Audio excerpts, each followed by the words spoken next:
នាងគ្រាន់តែដេកលក់មួយទូយ៉ាងយូរសោះភ្ញាក់មកឃើញអ្នកបម្រើនៅចាំការពារនាងតាំងពី100ឆ្នាំមុនដើម្បីតបស្នងភាពស្មោះត្រង់របស់គេនាងក៏សម្រេចចិត្តឲ្យគេនៅបម្រើនាង100ឆ្នាំទៀតចុះនាងគ្រាន់តែគ្រវីដៃក៏ធ្វើឲ្យគេក្មេងជាងមុន100ឆ្នាំភ្លាម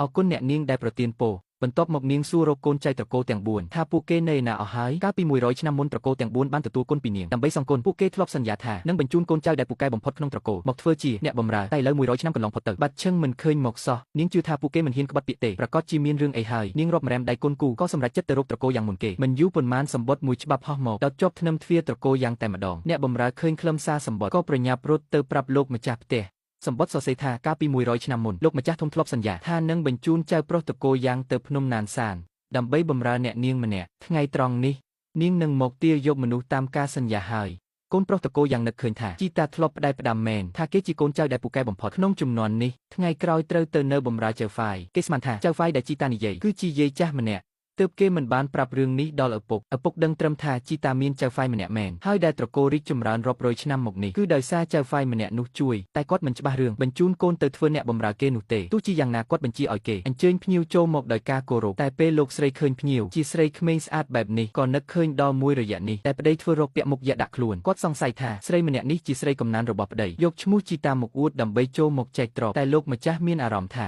នាងមានអំណាចខ្លាំងណាស់គ្រាន់តែមើលភ្នែកក៏ភ័យដែរឬមួយនាងជាចៅហ្វាយដែលប៉ានិយាយមិនអាចទេប៉ាប្រាប់ថាចៅហ្វាយនោះរស់នៅតាំងពីយូរយារណាស់មកហើយប៉ុន្តែលោកស្រីជឿជាក់ថានាងជាស្រីលួចលាក់ដើម្បីបកស្បែកមុខនាងគាត់ថាក្នុងបន្ទប់លោកម្ចាស់ធំមានរូបគំនូរមួយរូបក្នុងគំនូរនោះគឺជាចៅហ្វាយដែលលោកម្ចាស់ធំគោរពបំផុតចង់ដឹងថានាងខ្លាញ់ខ្លាយឬអត់ទៅយកគំនូរមកផ្ទៀងផ្ទាត់ទៅដឹងហើយតែនាងថាបែបនេះនាំតែយូរទេនាងដើរតម្រង់ទៅរកសពលោកម្ចាស់ធំបំណងដាស់គាត់មកសួរផ្ទាល់តែម្ដងពេលនាងលូកដៃទៅរកសពលោកម្ចាស់ស្ទុះទៅខាត់ប៉ាខ្ញុំគាត់ឈឺវេទនាច្រើនឆ្នាំហើយទើបតែបានផុតទុក្ខពេលនេះគាត់បានទៅស្ងប់សុខហើយមុននឹងឃើញរូបគំនូរបញ្ជាក់អត្តសញ្ញាណនាងខ្ញុំមិនអាចឲ្យនាងមករំខានសពគាត់ដាច់ខាត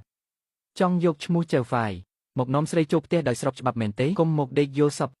នាងដើរមកដល់មុខវិញភ្លាមលោកស្រីក៏ចាប់ផ្ដើមរករឿងផ្លែតគេល្បីថាចៅហ្វាយនោះពូកែស័ក្តិសិទ្ធិណាស់ចេះសពគ្រប់តែនាងចូលមកភ្លាមពាក់ស្បៃមុខចិត្តឈឹងមិនហ៊ានឲ្យគេឃើញមុខនាងធ្វើបែបនេះមានតែពីរយ៉ាងទេមួយគឺនាងជាស្រីខ្លាញ់ខ្លាយពីរគឺមុខនាងខូចអស់ហើយហេតុផលប៉ុណ្ណឹងគឺគ្រប់គ្រាន់បញ្ជាក់ថានាងមិនមែនជាចៅហ្វាយអីនោះទេតាមពិតមកពីនាងដេកលក់យូរពេកអ្នកដែលឃើញមុខនាងដំបូងនឹងត្រូវរលាយអាយុ100ឆ្នាំលោកស្រីមិនដឹងរឿងគិតថាខ្លួនឯងវិភាគត្រូវនិយាយកាន់តែខ្លាំងដៃ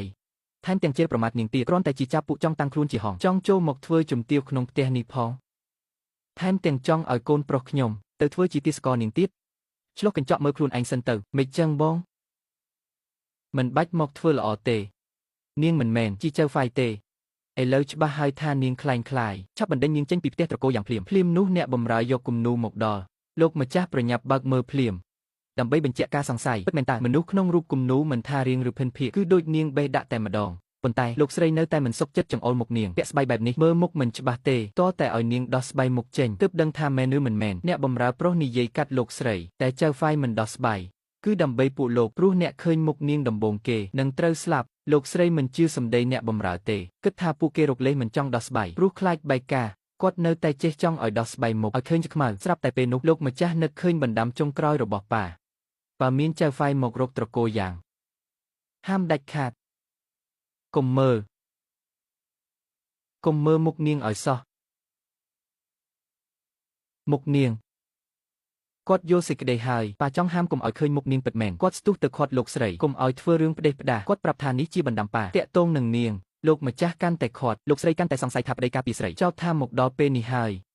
នៅចង់បោកប្រពន្ធដោយគាត់ទៀតគាត់ប្រកាសថាក្នុងនាមជាប្រពន្ធដើមមិនឲ្យនរណាមកធ្វើរឿងស្មោកគ្រោកនៅចំពោះមុខគាត់ទេគុំសង្ឃឹមថាបានសុខឲ្យសោះថាហើយគាត់ច្រានលោកម្ចាស់ចេញមួយទំហឹងថ្ងៃនេះខ្ញុំនឹងឲ្យបងឯងដឹង